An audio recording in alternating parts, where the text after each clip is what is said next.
তোমরা কমিটির পক্ষ থেকে আমাকে একটা ফুলের মালা দেবে, গলায় একটা ওড়না দেবে, আর যত লোক আসবে তারা হাততালি দেবে, একটু পরিচয় করিয়ে দিও যে আমি এত টাকা দিয়েছি। আচ্ছা বেশ, আপনি যদি এতে খুশি হন তাহলে আপনার এই কথা মানতে আমি রাজি আছি। তো বাবুর তো কেউ নেই, একমাত্র মেয়ে, কলকাতায় বিয়ে দিয়েছে। জামাইকে ফোন করে বলছে, বাবা তুমি চলে এসো মেয়েকে নিয়ে আমার গ্রামে কীর্তন, দেখো গ্রামের লোক আমাকে কত মানে। আসল কথাটা বলছি, ও পয়সা দিয়ে সম্মান কিনতে চাইছে। সম্মান কোনোদিন কেনা যায় না, ওটা অর্জন করে নিতে হয়। যথাদিনে মেয়ে তার জামাইকে নিয়ে এসে গেছে। মেয়ে গিয়ে বাবার হাত ধরে বলছে, জানো বাবা, তোমার জামাই তো শহরের মানুষ। কলকাতার দিকের লোক একটু ফিটিং ফাটিং ব্যাপার একটু আছে আর কি, হ্যাঁ, শহরের মানুষ তো হাওড়া জেলার লোকের মতো ওইসব তরকারি মুড়ি ফুড়ি ওইসব খায় না, ওটা চাউমিন খায় আর কি। যাই হোক, তা কলকাতার দিকের লোক তো তোমার জামাই। বলে হ্যাঁ, তোমার জামাইয়ের নিয়ম আছে বাবা। কি নিয়ম? বলে তোমার জামাই ভরা পেটে ফল খায়, খালি পেটে জল খায়। ভরা পেটে ফল, খালি পেটে জল, এই দুয়ে বাড়ে দেহের বুদ্ধি আর বল। হ্যাঁ, দুপুর বেলা ভাত খাওয়ার পরে তুমি তোমার জামাইকে কিছু ফল এনে দিও। বলে এই আর এমন কথা কি? হ্যাঁ, একবারে চলে গিয়েছে জয়াতলা বাজার থেকে গিয়ে একবারে এক বস্তা ফল এনে জামাইয়ের সামনে দিয়েছে। বলে মেয়েকে বলছে যেটা ভালো লাগে জামাইকে কেটে দিবি। জামাই দুপুরবেলা ভাত খেয়ে বসেছে, মেয়ে ফল কেটে হাতে দিচ্ছে। আশ্চর্য কি, জামাই যেই ফলটা মুখে দিল সেটাই টক। একবার, দুবার, তিনবার কমলা লেবুর খোসাটা নিজের বউর দিকে ছড়িয়ে দিল। লজ্জা করলো না? তোমার বাবা যদি ফল কিনতে পারবে না আমায় বলতে পারতো, আমি নিজের পয়সা দিয়ে কিনে খেতাম। জানতে জানতে আমাকে টক ফলগুলো দিল তোমার বাবা। কেমন বাবা? বাবা মায়ের অপমান কোনো ছেলে মেয়ে সহ্য করতে পারে না।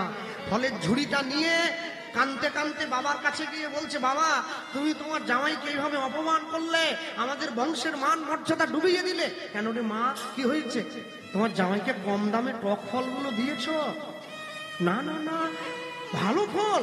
বাবা মুখে নিয়ে দেখছে সত্যি সত্যি তো টক লাগছে। পুরো ফলের ঝুড়িটা ধরে দোকানদারের কাছে গিয়ে বলছে, তোমার এত বড় সাহস, তুমি আমাকে টক ফল দিয়েছো, আমি দাম করিনি, তারপরেও টক ফল দিলে, হে তোমার দোকান আমি লাগিয়ে দেবো। শুধু বিঘে দুই ছিল মোর ভুই, আর সব গেছে দিনে। বাবু কহিলেন, বুঝেছ উপেন, তোমার এ জমিও লইব কিনে। তোমার দোকান আমি লাগিয়ে দেবো। হে দোকানদার হাত জোড়ো করে বলছে, বাবু ফল আমি আপনাকে দেইনি। এই মিথ্যে বলবি না, তোর দোকানের ফল তুই দিস তো কি? এমনি আকাশ থেকে বললো। বাজারের ছেলেরা জড়ো হয়ে গেছে, স্যার ওকে আমাদের হাতে ছেড়ে দিন না। কেন? বাবু যত বলে পারিষদ বলে তার শতগুণ, ধরে আনতে বললে মেরে আনবে। বলে দাঁড়া, ওকে স্বীকার করতে দাও। দোকানদার বলছে, বাবু আমি একবারও বলিনি ফল আমার দোকানের নয়, ফল আমার দোকানের, আমি দেইনি, আপনি বেছে নিয়ে গেছেন। আপনার বেছে নেওয়া ফল যদি টক হয় সে দোষ কি আমার? যারা বাজার করতে যান প্রতিদিন, কোনোদিনও কি সবজি দোকানদারের হাতে বাজারের ব্যাগটা দিয়ে বলেছেন যে সবজিটা ভালো হবে ব্যাগে দাও? বলেন না। ওখানে ঝুড়ি থাকে, নিজে বেছে নেই, ও ওজন করে দাম নেয়। আমার বেছে নেওয়া জিনিস যদি টক হয় সে দোষ কি আমার? দোকানদার হাত জোড়ো করে বলছে, বাবু সামান্য দুটো ফল টক হয়েছে বলে আপনি আমাকে দোষ দিলেন। মনে রাখবেন, বিরাট বড় বিশ্ব ব্রহ্মাণ্ডে ভগবান একটা ফলের দোকান সাজিয়ে বসেছে, যে দোকানটার নাম হলো কর্মফলের দোকান। যে কথা বলবো কথা শুনতে হবে, ঝাঁটা জুতোর গল্প না। লোকে মাঝে মাঝে আমাকে ফোন করে বলে, কৃষ্ণবাবু কনফিউশনে পড়ে গেছি। বলে কেন? বলে একজন এসে বলছে ঝাঁটা বাম দিকে রাখো, আরেকজন ডান দিকে রাখো। কোন দিকে রাখবো? আর তুমি কি করে? বলে উপরে ঝুলি রেখেছি। কি যে করবো, ঝাঁটা যেদিকে খুশি রাখবে, এটা তত্ত্ব হলো? মাতৃগর্ভ থেকে পৃথিবীতে আসার সময় আমরা কর্মফলের ভাণ্ডটা ভর্তি করে ফল এনেছি। ভগবানের দোকানে দু রকমের ফল পাওয়া যায়, একটা সুখের ফল, একটা দুঃখের ফল। সুখের ফলটা দেখতে খারাপ হয়, খেতে খুব ভালো হয়। দুঃখের ফলটা দেখতে খুব ভালো হয়, খেতে খুব খারাপ হয়। কলিযুগের লোক তো চকচক করতে দেখা জিনিসটাকে বেশি পছন্দ করে। যে কীর্তনিয়া টাকা বেশি নেয় তার গান ভালো হবে, ব্যাস। 1 লাখ টাকা দিয়ে দাও, গান খুব ভালো হবে। সব লোক পালিয়ে গেল 1 ঘন্টা পরে, কি রে? কীর্তনিয়া বলে তোমাদের শ্রোতা ভালো নয়। একবারও বলছেনি আমার গান ভালো নয়। হ্যাঁ, বাঙালি তো নিজের দোষ দেখবে না, অন্যেরটা দেখবে। মানুষ যখন নিজের ভুল বিচার করে তখন সে বিচারক হয়ে যায়, আর অন্যের ভুল যখন বিচার করে তখন সে উকিল হয়ে যায়। বিরাট বড় ব্রহ্মাণ্ডে ভগবান যে ফলের দোকানটা সাজিয়ে দিয়েছে, মাতৃগর্ভ থেকে পৃথিবীতে আসার সময় চকচক করতে দেখা কর্মফলের ভান্ডারটা ভর্তি করে আমি শুধু দুঃখের ফলগুলো নিয়ে এসেছি। ছেলে আমার, মেয়ে আমার, বাড়ি আমার, গাড়ি আমার, টাকা আমার। এখানে এসে যেই ফলটা মুখে দিচ্ছে সেটাই টক লাগছে। ভগবানকে বলি তুমি কেমন ফল দিলে? ভগবান বলে আমি দেইনি, তুমি বেছে নিয়ে গেছো। সব আমার। 10 মিনিটের জন্য বাসে উঠে বাসের সিটে রুমাল রেখে দিয়ে বলি সিট আমার।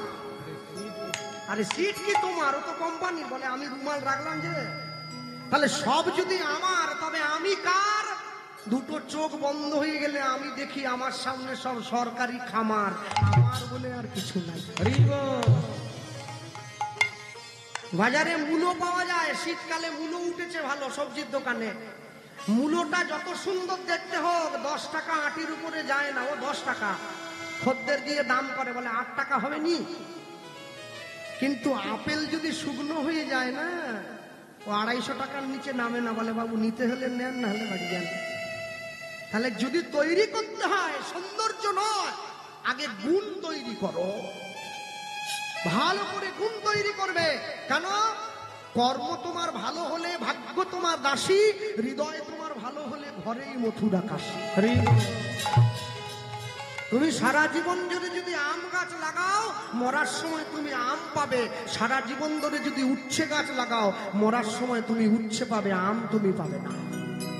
তাই সারা জীবন ধরে ভালো কর্ম, সারা জীবন ধরে ভালো কর্মটা করার চেষ্টা করো। ভালো কর্ম তুমি যদি করতে পারো, তোমাকে ভালো ফলের অপেক্ষা করতে হবে না, ফল নিজের থেকে তোমার কাছে ধরা দেবে। প্রণমঃ কলিযুগ সর্বযুগ সার। 4টে যুগের মধ্যে কলিযুগকে প্রণাম করছি। কেন? কলিযুগের একটাও ভালো গুণ নেই, কলিযুগের সব গুণগুলো খারাপ। কলিযুগের মানুষ অনাচারী, ব্যভিচারী, কুলাচারী, ভ্রষ্টাচারী, দুর্নীতিগ্রস্ত। মেয়েরা মাথার চুল বাজারে বিক্রি করে, নারী জাতি কটু ভাষায় কথা বলে। তারপরেও কলিযুগকে প্রণাম করছি। কেন?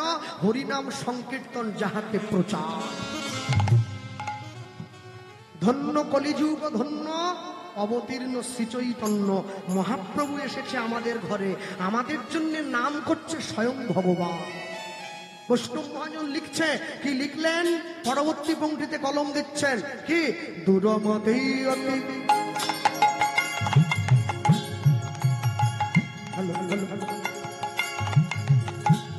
দূরমতি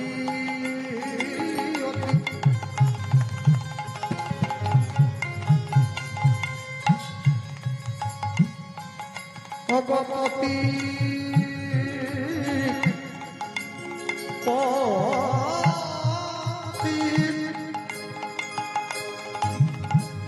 পতিত পাষণ্ডী উলুধ্বনি নিদায়ী হরিব দুরমতি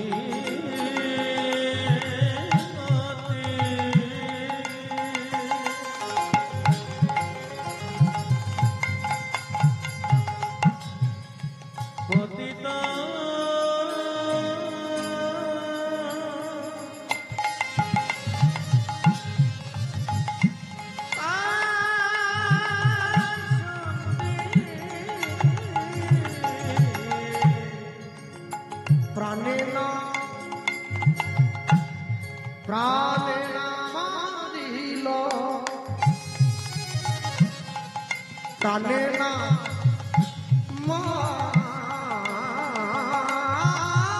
মারিল, প্রাণে না মারিল কারে কারে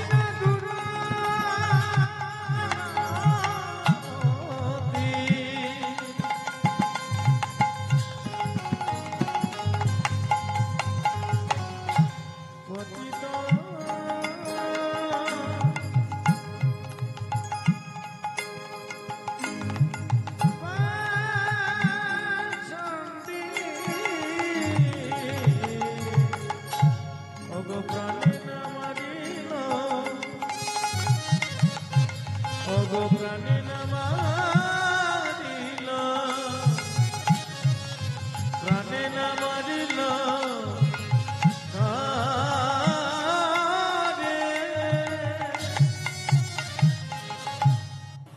হ্যাঁ, চিন্তা করবেন নি, আপনাদের ছেলে মেয়েরা মেপে রেখেছে, একদম ঠিক সময় দিয়ে দেবে। মুখে বলছেন, মনে মনে ঠিক করেছে যে বাপ বললে ওই জায়গাটা দেবো। কোন জায়গাটা? বলে যে জায়গাটা 500 টাকা ডিসমেল ওইটা দেবো, যেটা 5 লাখ টাকা ডিসমেল ওইটা দেবো নি, এটা বিক্রি করবো।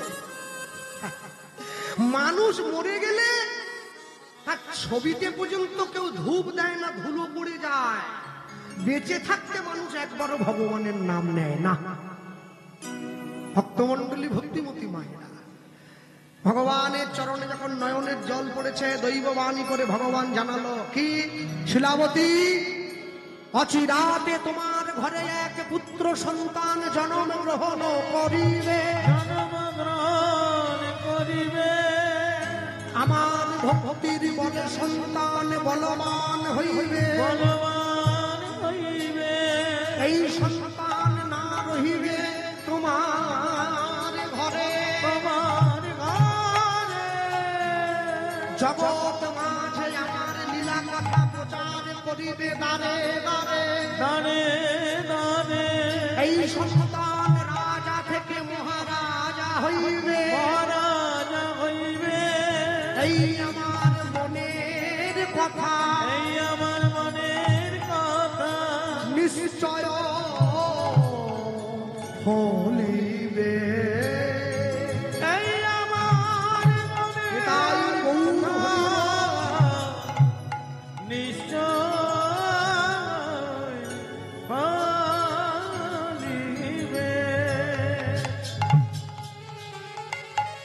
অচিরাত তোমার ঘরে এক পুত্র সন্তান জন্ম নেবে। পুত্র মানে কি? ছেলে।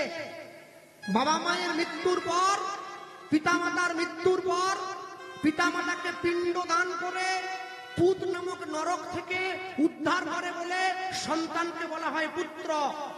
गोस्वामी तुलसीदास जी लिखছেন, एक दार से बाहर होता है पूत और मूत, जो भजे हरि वो है पूत, जो बिना भजे हरि वो है मूत।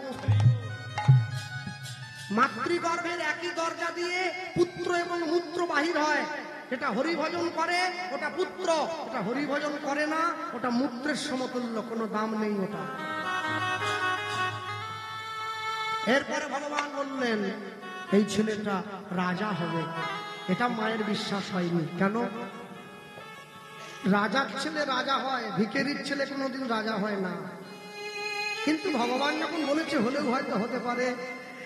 যখনই ভগবানকে প্রণাম করে উঠে দাঁড়িয়েছে, দরজার বাইরে স্বামী টোকা দিচ্ছে, শিলাবতী, শিলাবতী দরজা খোলো।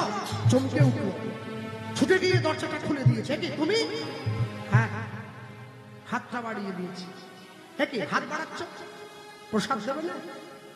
ভিতরে ছিলে, তুমি ভগবানকে এত সুন্দর করে সেবা দাও, আমি তো জানি না, আমি শুনছিলাম দরজায় কান পেতে। দাও আমার প্রসাদ দাও। হাতটা বাড়িয়ে দিয়েছে। আর হাতটা যখন বাড়িয়ে দিয়েছে, শিলাবতী কি করলো? নিজের স্ত্রী স্বামীর হাতে প্রসাদটা দিয়েছে। আস্তে মায়েরা মন্দিরে গিয়ে প্রসাদ নাও না, প্রসাদ নেওয়ার পরে হাতটা কি করো আগে? তাহলে যেখানে এবার থেকে খিচুড়ি খাওয়ানো হবে, খেয়ে মুছে নিও। ও চুল নষ্ট হয়ে যাবে, আচ্ছা আঁচলে মুছে নিও। প্রসাদ নিয়ে কোনোদিন মাথায় হাত মুছতে নেই, ব্রহ্ম সনাতন এঁটো হয়ে যায়। চরণামৃত নাও, প্রসাদ নাও, যাই নাও, নেওয়ার পরে হাতটা ধুয়ে নিতে হবে, মাথায় মোছা যাবে না। হ্যাঁ, স্বামী হাতটা বাড়িয়ে আছে, হাতে প্রসাদটা দিয়েছে। শিলাবতী বলে উঠল, হাতে প্রসাদটা দিয়ে সনাতন দাস বলে উঠছে, তোমায় একটা কথা বলবো। কি? আগামীকাল সকাল বেলায় আমি গয়া যুদ্ধে যাত্রা করব। না,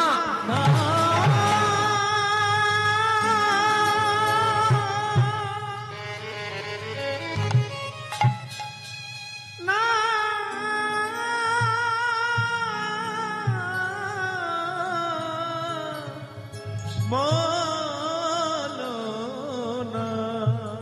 ছুটে গিয়ে নিজের স্বামীর পা দুটো জড়িয়ে ধরেছে। দেখে তুমি কি বলছো? যখনই পাটা জড়িয়ে ধরেছে, সনাতন দাস বলে উঠছে, আমার পাটা ছেড়ে দাও, আমি তোমায় কোনো কটু কথা বলিনি, আমি তোমায় কোনো খারাপ কথা বলিনি, তুমি আমার পা জড়িয়ে ধরলে কেন? আমি তোমায় যুদ্ধে যাব বলেছি। দেখো, আমি যুদ্ধে না গেলে পয়সা আসবে কি করে, রোজগার না করলে সংসার চলবে কি করে? শিলাবতী বলে উঠছে, তুমি তো আমার স্বামী, অগ্নি সাক্ষী করে 7 পাক ঘুরে তুমি আমাকে তোমার স্ত্রী বলে গ্রহণ করেছো, আমার দেহের মনের সকল খবর তুমি জানো। বর্তমানে তোমার ঔরসে আমি 9 মাসের সন্তান সম্ভবা মা। তোমার সন্তান আমার গর্ভ মাঝে একটু একটু করে বড় হয়ে উঠছে। ভক্তমণ্ডলী মায়েরা, আগেকার দিনে নিয়ম ছিল, মাতৃগর্ভে সন্তান থাকলে সেই মায়ের স্বামীকে কোনো জীব হত্যা, পশু হত্যা করতে দেওয়া হতো না। যার জন্য সে সময়কার দিনে এত ভালো ভালো ছেলে জন্ম হয়েছে প্রত্যেকটা ঘরে।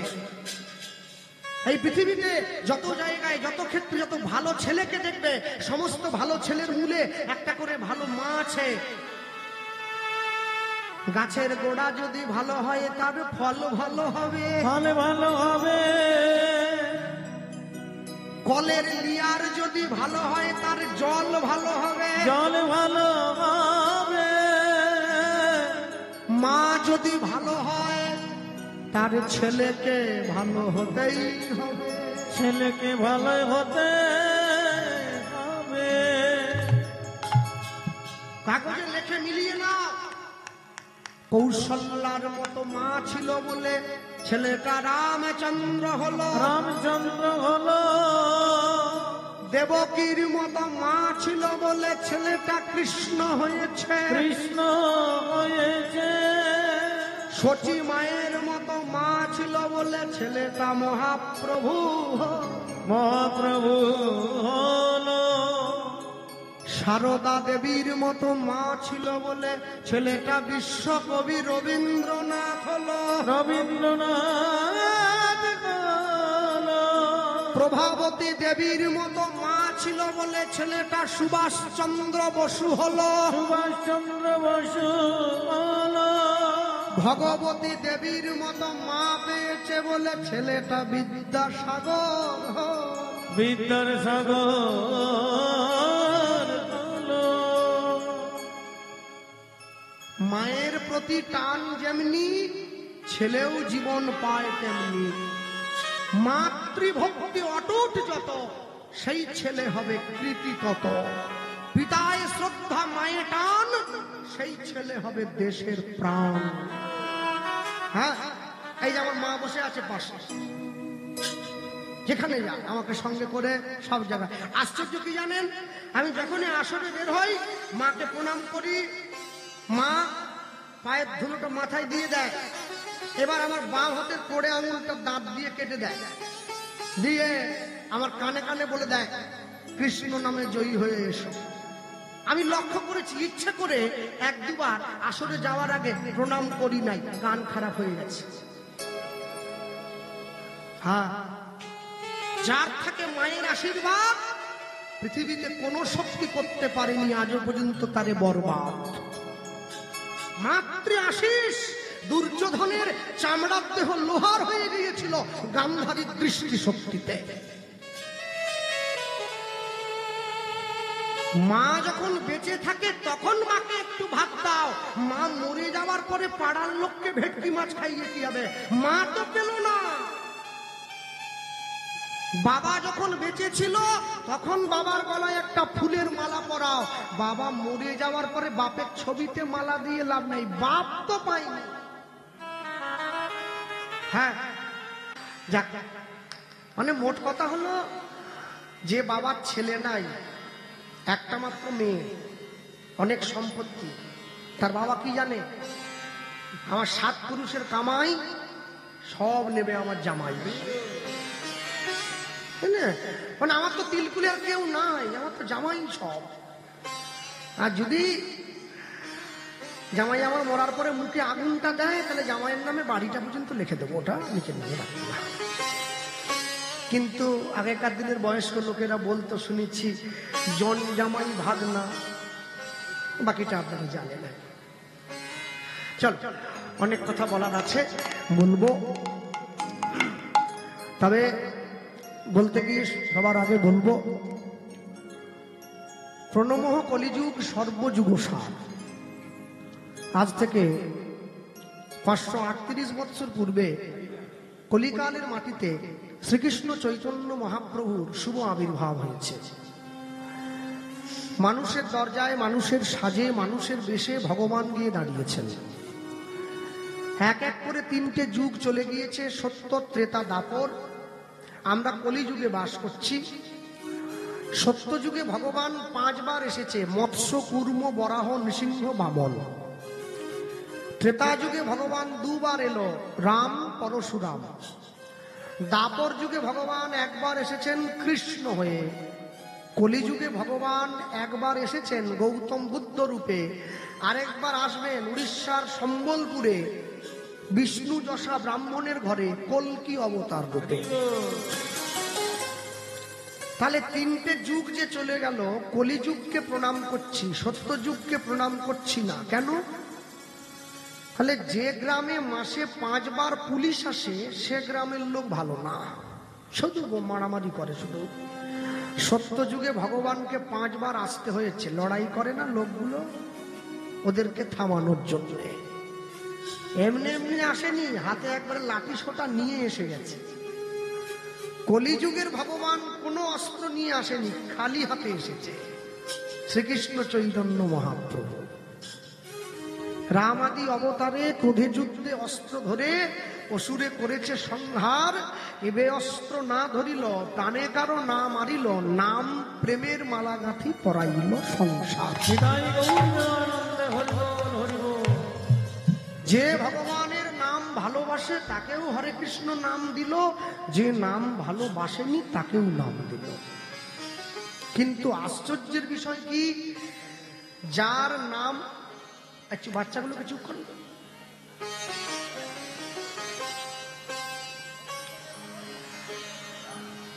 যার নাম গ্রহণের খিদে ছিল সে 20 কিলোমিটার দূর থেকে সাইকেল চালিয়ে কীর্তন শুনতে এসে গেল। আর যার নাম গ্রহণের খিদে নেই সে বাড়িতে বসে 9টা বাজতে চলছে তো অনুরাগের ছোঁয়া চালিয়ে দিল 9:30। এখন আপনাকে চিন্তা করতে হবে নাম গ্রহণের খিদা কতটুকু আপনার আছে। আপনি যদি মনে করেন যে আমার খিদে কম, আমি মাইকে শুনবো, তাহলে শুনবেন। আর যে মনে ভাবছে না আমি মাইকে শুনবো না, আমি গিয়ে বসে শুনবো, কেন? পঙ্গতে গিয়ে সবার সামনে বসে প্রসাদ নেওয়া আর টিফিন কৌটোতে করে বাড়িতে নিয়ে এসে প্রসাদ নেওয়া এক নয়। এখানে যদি আপনার পায়েস একটু কম হয় আরেকবার চাইলে পাবেন, বাড়িতে চলে গেলে কম করলে কোথা থেকে পাবেন? আপনি নেই, অল্প। সাধু সঙ্গ, সাধু সঙ্গ সর্বশাস্ত্রে কয়, লব মাত্র সাধু সঙ্গ কৃষ্ণ ভক্তি প্রেম হয়।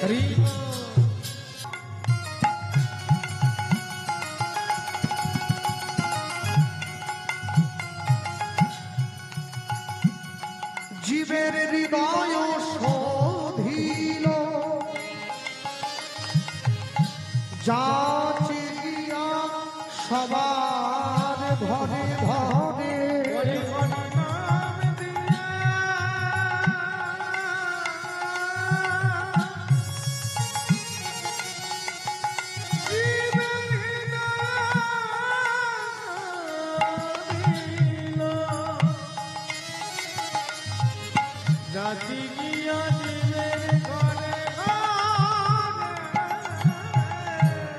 হরি নাম দিয়া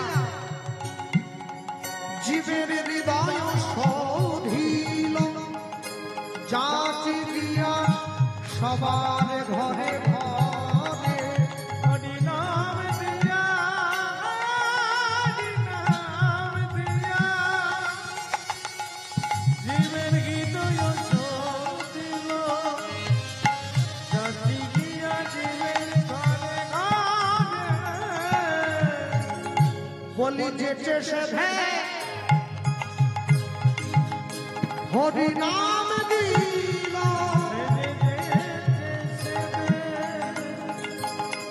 হরি নাম দিল, সে যেতে হরি নাম দিল বেজে যেতে সেবে হরি নাম দিল ও গো কাউকে নাকি রাখেনি সেদিন বেজে যেতে সেবে হরি নাম দিল ওই যে কাউকে বাকি না রাখিল বেজে যেতে ও যে আমার গৌর হরি হরি নাম দিল ও গো ব্রাহ্মণ চন্ডাল নামা নিল হরি নাম দিল দেখো ধনী গরিব নামা নিল হরি নাম দিল জীবের হাতে ধরিল আর পায়ে পড়িল হরি নাম দিল জীবকে হৃদয় মাঝে চড়াই ধরে নাম দিল ও যে হরি নামে হরিকে নামায় আনল নাম দিল ও যে গোলকের হরি ভুলকে এলো হৃদয় হরিল। নাম দিল নাম দিল হরি নাম দিল জীবের হৃদয় দিল জাতি গিয়া জীবের ঘরে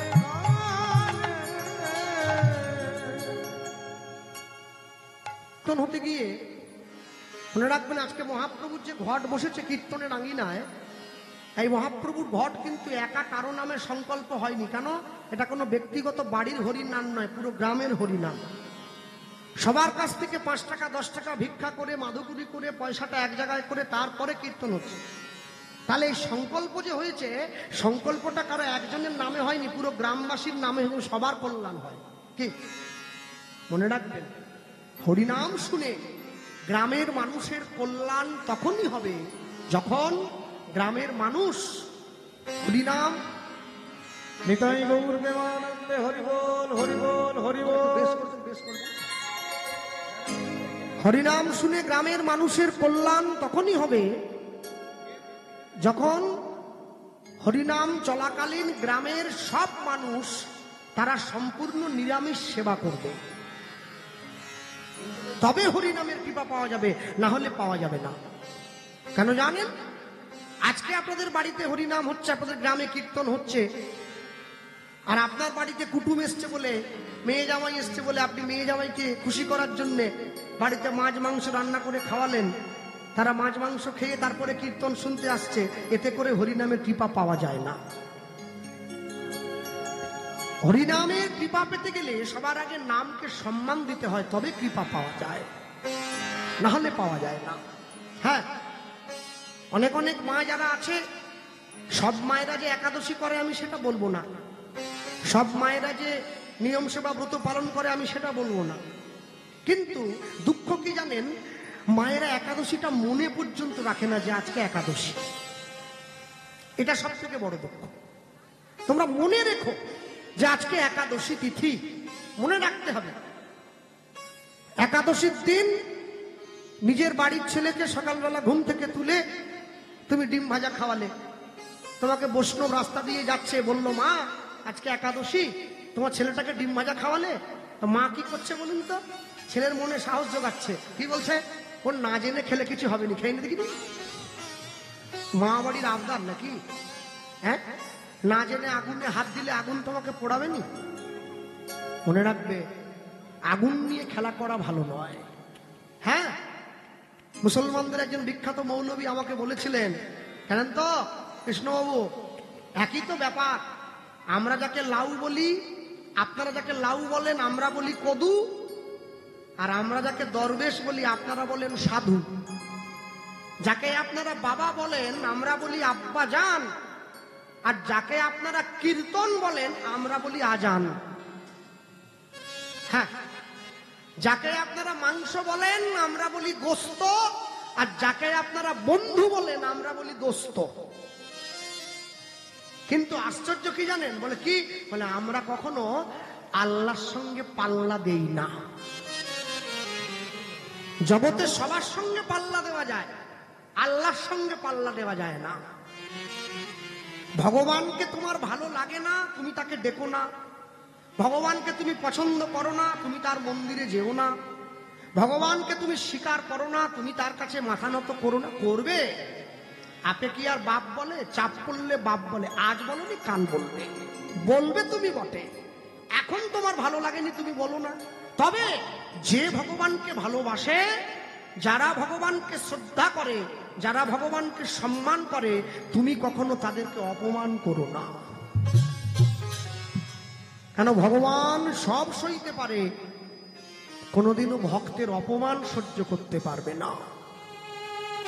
সব সময়ের জন্য মনে রাখবে, পৃথিবীর মাটিতে দাঁড়িয়ে আমরা মনুষ্য জীব, আমরা নামতে নামতে এত নিচে নেমে গেলাম।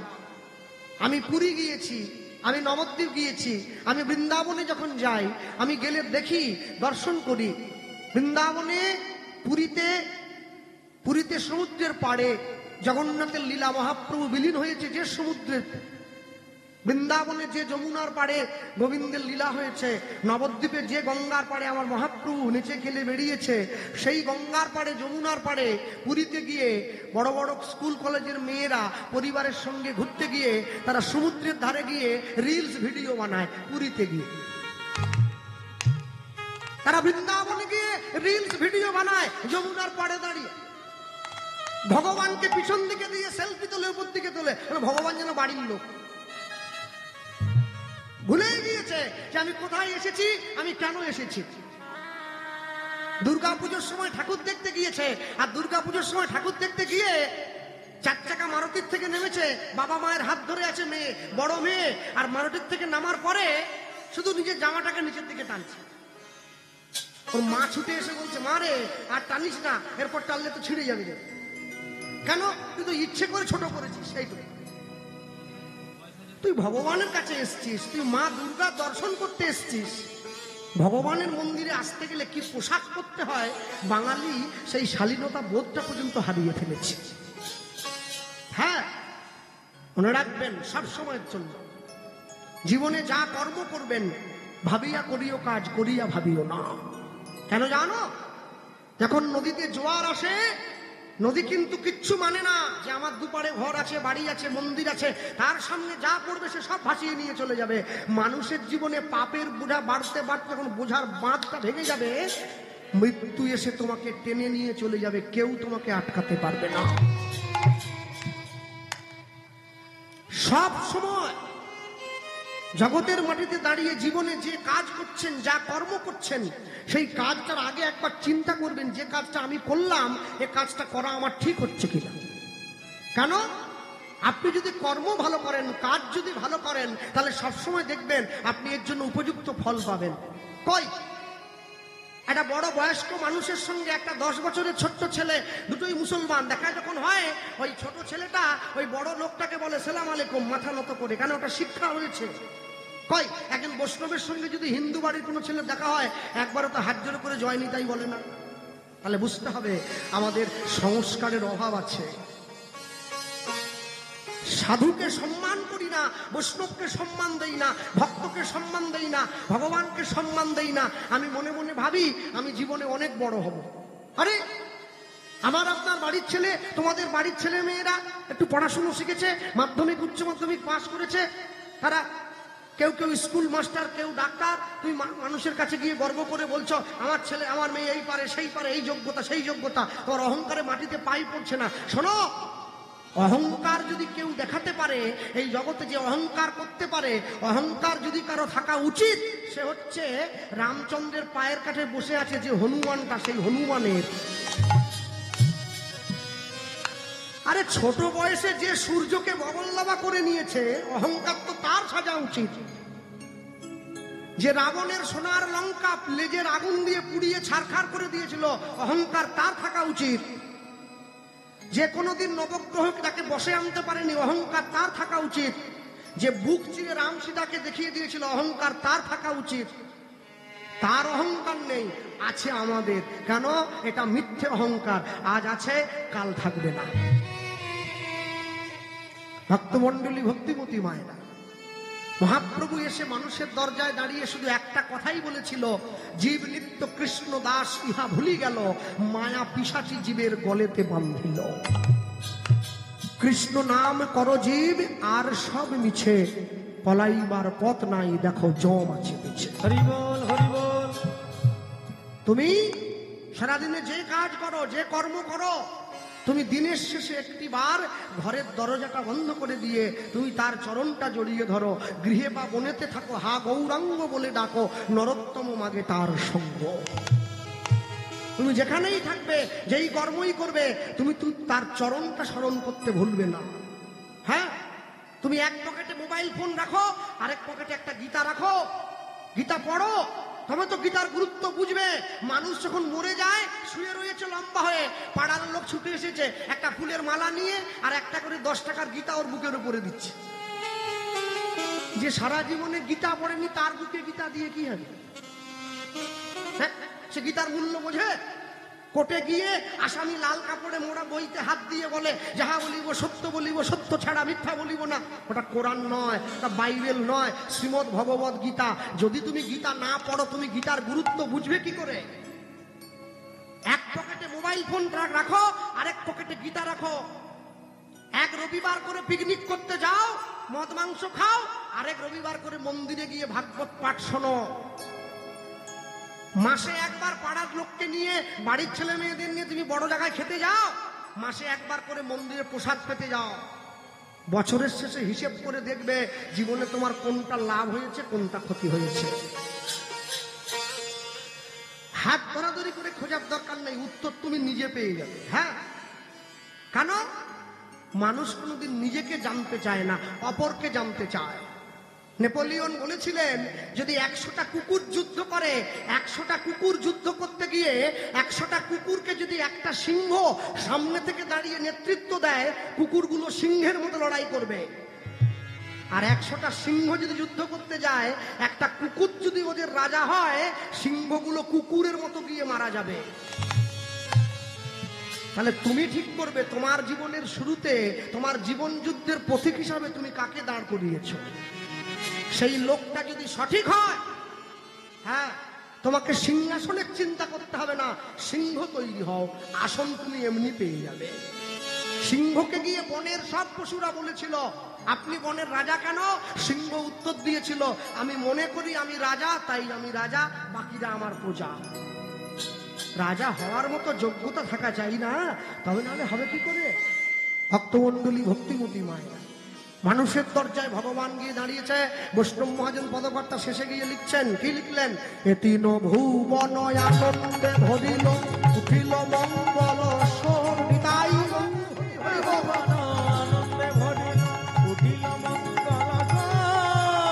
এতিন ভুবন আনন্দে ভরিল, উঠিল মঙ্গল সোম।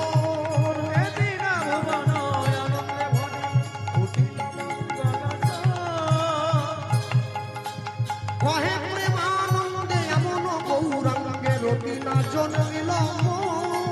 কহে প্রেমানন্দে এমন গৌরাঙ্গে রতিনা জন্মিল। কহে প্রেমানন্দে এমন গৌরাঙ্গে রতিনা জন্মিল। কহে প্রেমানন্দে এমন গৌরাঙ্গে রতিনা জন্মিল।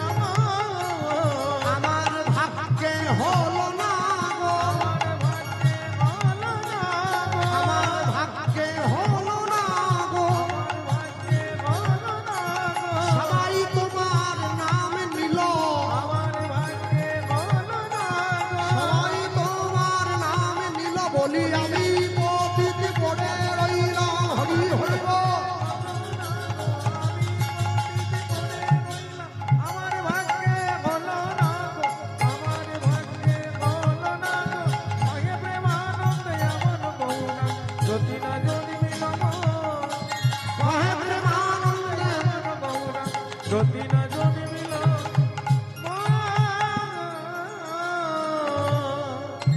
এতিন ভুবন আনন্দে ভরিল, উঠিল মঙ্গল স্বর। কহে প্রেমানন্দে এমন গৌরাঙ্গে এমন গৌরাঙ্গে রতিনা জন্মিল বল রতিনা রতিনা জন্মিল তাই সাউন্ডটা বেশ করুন, টোন লাগবে না, বেশ করে প্রেশারটা বাড়ান, গলা খেয়ে নেবেন। জয় নিতাই নিতাই, জয় নিতাই নিতাই। থাক, ঠিক আছে। মানুষের দরজায় ভগবান গিয়ে দাঁড়ালেন, মানুষের কাছে, মানুষের বেশে, মানুষের সাজে, মানুষের কাছে গিয়ে ভগবান দাঁড়িয়েছেন। আজকে দেখবেন প্রত্যেকটা বাঙালি বাড়ির দরজায় একটা করে তুলসী মঞ্চ রাখা আছে।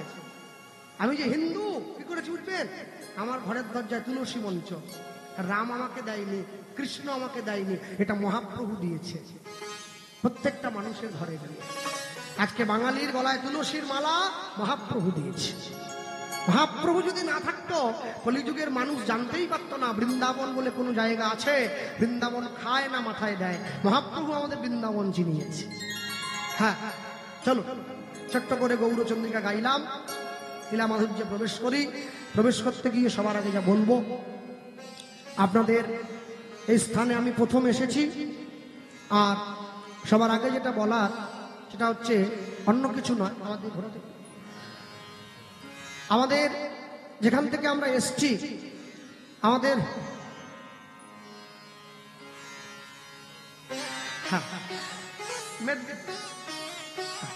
মা বলছে কোথায় বাড়ি? মেদিনীপুর। বিদ্যাসাগরের মেদিনীপুর, বিদ্যায় নাকি ভরপুর। তা বলতে গিয়ে বলবো, যেখান থেকে আমরা এসছি আমাদের বাড়ি হচ্ছে পশ্চিম মেদিনীপুর। তা আমাদের মেদিনীপুর জেলাটা শেষ হয়ে গেলে একটা জেলা পড়ে, যে জেলাটার নাম হচ্ছে বাঁকুড়া জেলা। এই বাঁকুড়া জেলায় একটা বিখ্যাত গ্রাম আছে, খুব নাম করা, যে গ্রামটার নাম হচ্ছে বিষ্ণুপুর। অনেকে টিভিতেও দেখেছেন, অনেকে গিয়েওছেন। আপনি যখন বিষ্ণুপুরে যদি কোনোদিন যান, আপনারা গেলে দেখবেন বিষ্ণুপুরে ঢোকার সময় ওপরে একটা বড় করে সাইনবোর্ড দেওয়া আছে, সেখানে লেখা আছে আপনি ঐতিহাসিক বিষ্ণুপুরে প্রবেশ করছেন। আর যখন আপনি গ্রামের মধ্যে ঢুকে যাবেন, ঢোকার পরে দেখবেন রাস্তার দুদিকে গ্রামের মা বোনেরা সব বসে আছে, পোড়ামাটির জিনিস বিক্রি করছে। বিষ্ণুপুরের পোড়ামাটির জিনিস ওটা পৃথিবী বিখ্যাত, সবাই কিনে নেবে। আর এই বিষ্ণুপুরে আরেকটা জিনিস আছে, সেও জগৎ বিখ্যাত। সে কে না, বিষ্ণুপুরে ভগবানের একটি বিগ্রহ বসে আছে, যে বিগ্রহের নাম হচ্ছে মদন মোহন। একবারে কুচকুচে কালো গায়ের রং, বাঁশিটা অনেক বড় ধরে থাকে হাতে। এই যে রাধা গোবিন্দ বসেছে মন্দিরে, তাহলে যে কুমোর এই বিগ্রহ বানিয়েছেন, একে রং করতে হয়, সুন্দর করে সাজাতে হয়। কিন্তু বাঁকুড়া বিষ্ণুপুরে যে মদন মোহন বসে আছে, আজকে 450 বছর ধরে একই আসনে বসে আছে, তাকে জীবনে কোনোদিন রং করাও হয়নি, আর জীবনে কোনোদিন সাজানো হয়নি। আপনি কালকে গিয়ে যদি দর্শন করেন, আরে দেখলে বুঝতেই পারবেন না এত পুরনো। দেখলে ভাববেন এটা এক্ষুনি কেউ কিনে এনে বসিয়ে দিয়েছে। এই হচ্ছে তার লীলা। কেন জানেন? মদন মোহন কোনো মিস্ত্রির দিয়ে বানানো বিগ্রহ নয়, সাক্ষাৎ বিগ্রহ। ভগবান ভক্তের আহ্বানে নিজে এসে পড়েছে। ভক্ত মোরে খাওয়াইলে তবে আমি খাই, ভক্ত মোরে না দিলে মুই উপবাসে যাই, ভক্ত মোর মাতা পিতা, ভক্ত মোর গুরু, ভক্ত ভালোবেসে আমায় ডাকে বাঞ্ছা কল্পত। সেই ভগবান নিজে হাতে এসে বসেছে। হ্যাঁ, আর নিজে হাতে এসে বসে গোটা জগৎ মাঝারে লীলা মাধুর্য প্রকাশ করল। সান্ধ্যকালীন কীর্তনে দাঁড়িয়ে তত্ত্বের মধ্যে দিয়ে আলোচ্য লীলা মাধুর্য যা পরিবেশন হবে, বাঁকুড়া বিষ্ণুপুরের লীলা পুরুষোত্তম মদন মোহন। আমি সবার আগে বলতে গিয়ে বলবো, আজ থেকে 450 বছরেরও বেশি পূর্বে বাঁকুড়া বিষ্ণুপুরের মাটিতে একজন ক্ষত্রিয় বাড়ির ব্রাহ্মণ বাস করত। যে ব্রাহ্মণের নাম ছিল সনাতন দাস, নামটা মনে রাখবেন সকলে। হ্যাঁ, ভগবান গীতায় বলে, এই ছেলেগুলো এই ডাকো তো, তোকে এত দুষ্টু কেন? ওই বেলুনগুলো নিয়ে আয়, লাভ চিহ্ন সব নিয়ে আয়, সব বড্ড ভালোবাসা এদের অন্তরে, নিয়ে আয়।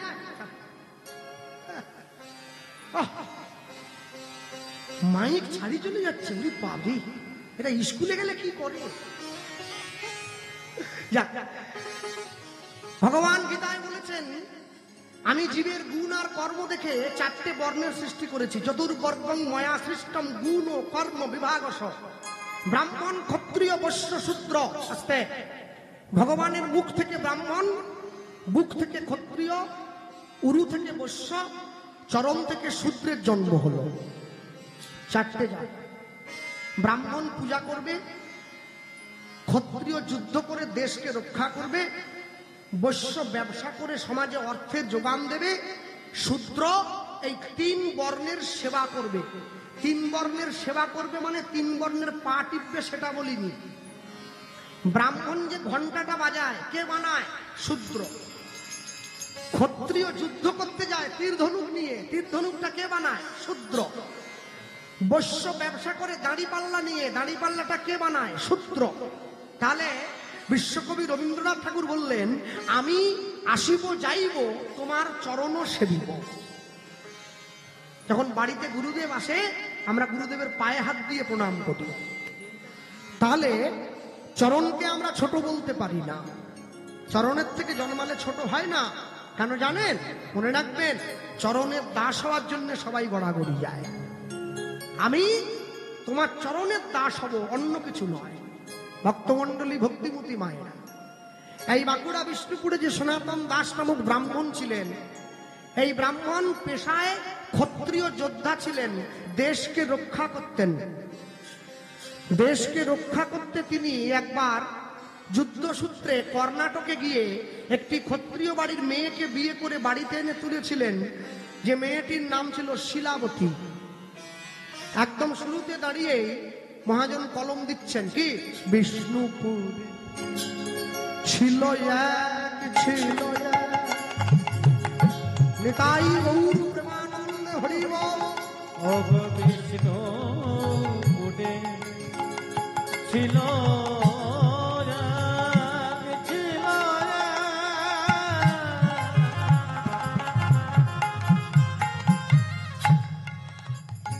ক্ষত্রিয় ব্রাহ্মণী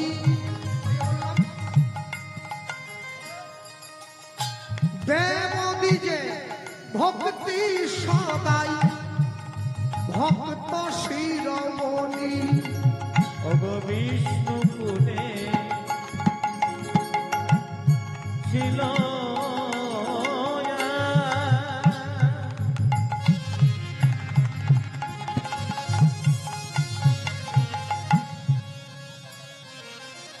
ক্ষত্রিয় রমণী,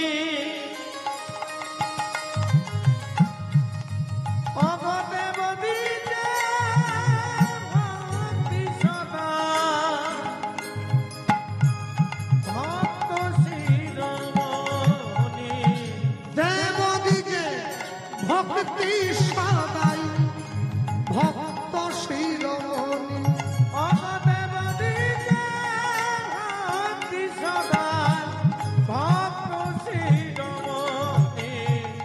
সদা কৃষ্ণ কৃষ্ণ কৃষ্ণ বলে, সদাই কৃষ্ণ কৃষ্ণ কৃষ্ণ বলে। অপভাষে সদাই দুই নয়ন জলে, সদাই কৃষ্ণ কৃষ্ণ কৃষ্ণ বলে। গোবিন্দ তোমার হলাম বলে, সদাই কৃষ্ণ কৃষ্ণ কৃষ্ণ বলে। তুমি কৃষ্ণ আমার হলে বলে, সদাই কৃষ্ণ কৃষ্ণ কৃষ্ণ বলে।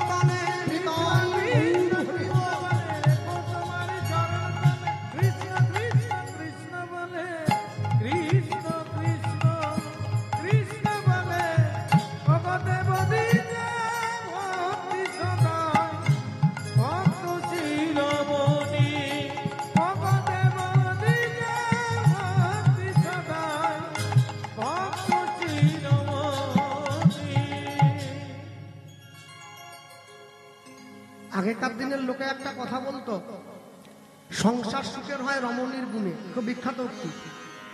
ওর পরে একটা কথা আছে, মানুষ যে কথাটাকে বাদ দিয়ে দিয়েছে, সেটা কি? সংসার সুখের হয় রমণীর গুণে, গুণবান স্বামী যদি থাকে মায়ের সনে। ওটার পরের লাইনটা, আগেরটা মানুষে মনে রেখেছে, পরেরটা বাদ দিয়ে দিয়েছে। তাহলে বিষ্ণুপুরে যে ক্ষত্রিয় ব্রাহ্মণী ছিল, সনাতন দাসের স্ত্রীর নাম শিলাবতী, কি কাজ করত? সনাতন দাসের স্ত্রী নিত্য নিত্য ভগবানকে সেবা দিত, ভগবানকে সেবা দিয়ে প্রসাদ পেত। শাস্ত্রকার বলছেন, সংসারকে সুখী করতে গেলে সংসারী মায়ের প্রাথমিক কিছু কর্তব্য আছে। কর্তব্য কি? সনাতন শাস্ত্র অনুযায়ী সংসারী মায়ের প্রাথমিক কর্তব্য, সংসারী মা প্রতিদিন প্রাতঃকালে সূর্য ওঠার পূর্বে ঘুম থেকে উঠবে। দেখো, এবার যদি কারো সূর্য 10টায় ওঠে, সে দায়িত্ব কিন্তু আমার নয়, তোমাদের।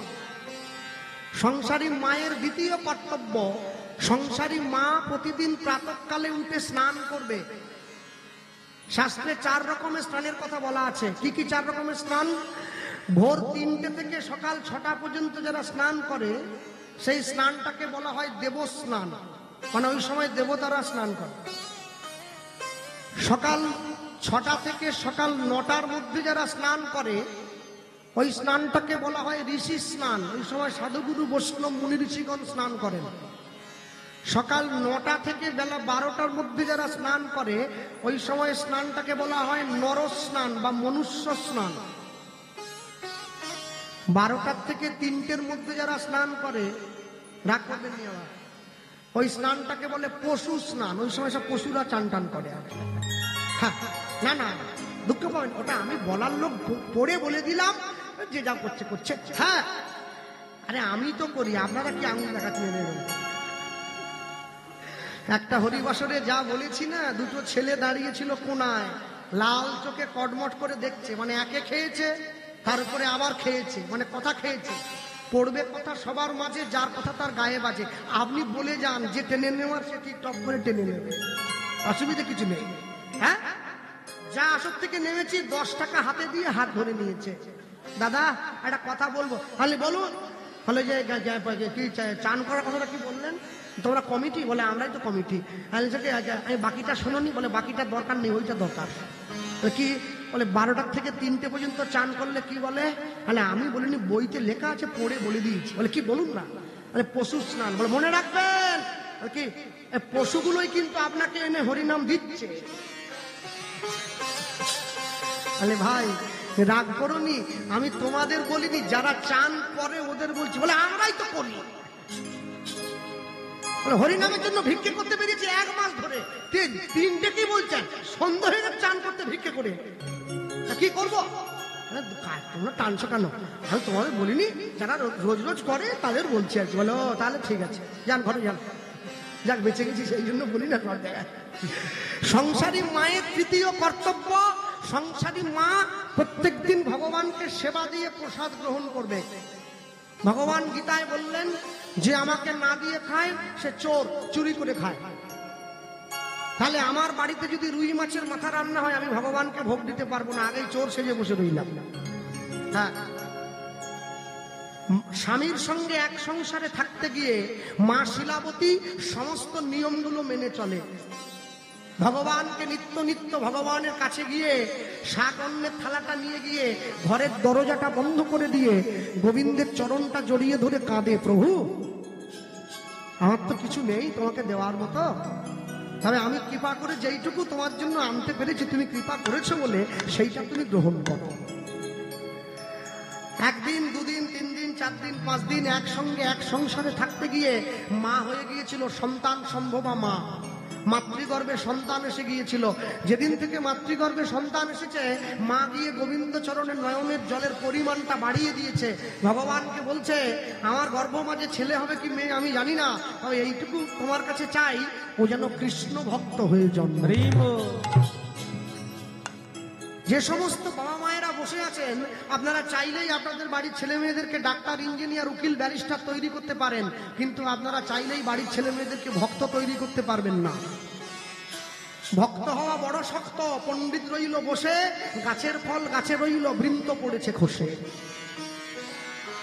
ভক্ত হওয়া যদি এত সোজা হতো তাহলে দেশে সাধু বেড়ে যেত, চোর কমে যেত। দেশে চোর বেড়ে গেছে, সাধু কমে গেছে। তাহলে বুঝতে হবে চোর যে কেউ হতে পারে, সাধু সবাই হতে পারবে না। হ্যাঁ, ভগবানের মন্দিরে ঢুকে দরজাটা বন্ধ করে দিয়েছে। শিলাবতীর স্বামী দরজার বাইরে কান পেতে শুনছে, আমার স্ত্রী কেমন করে গোবিন্দকে সেবা দেয় আমি তো কোনোদিন শুনিনি, আজকে শুনবো। দরজায় কান পাতলো, স্বামী আর স্ত্রী গোবিন্দের চরণটা জড়িয়ে ধরেছে। চরণটা জড়িয়ে ধরে ভগবানকে বলছে কি, জয় রাধা রমণ জয় কুঞ্জ বিহারী। জয় উলুধ্বনি নিতাই গৌর হরি হরি বল।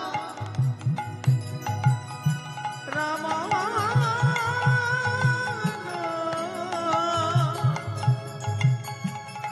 জয় কুঞ্জ বিহারী। জয় রাধা রমণ জয় কুঞ্জ বিহারী। জয় রাধা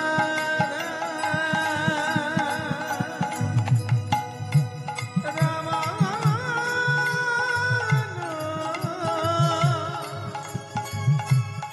জয় কুঞ্জ বিহারী।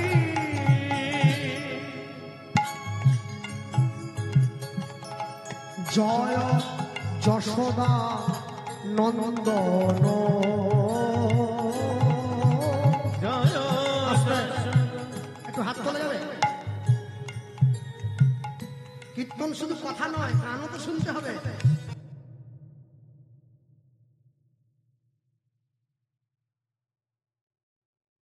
তৈরি করতে পারে, শান্তি কিনতে পারবে না। পয়সা দিয়ে বাজার থেকে অনেক দামি বই কেনা যায়, বিদ্যা কোনোদিন কেনা যায় না। পয়সা দিয়ে বাজার থেকে অনেক দামি দামি সোনার গহনা কেনা যায়, দৈহিক সৌন্দর্য কিনতে পাওয়া যায় না। আরে বিউটি পার্লারে ও তোর সুর্পনখা তৈরি হয় সব। হ্যাঁ, পয়সা দিয়ে বাজার থেকে অনেক দামি দামি পালঙ্ক কেনা যায়, কিন্তু ঘুম কোনোদিন কিনতে পাওয়া যায় না।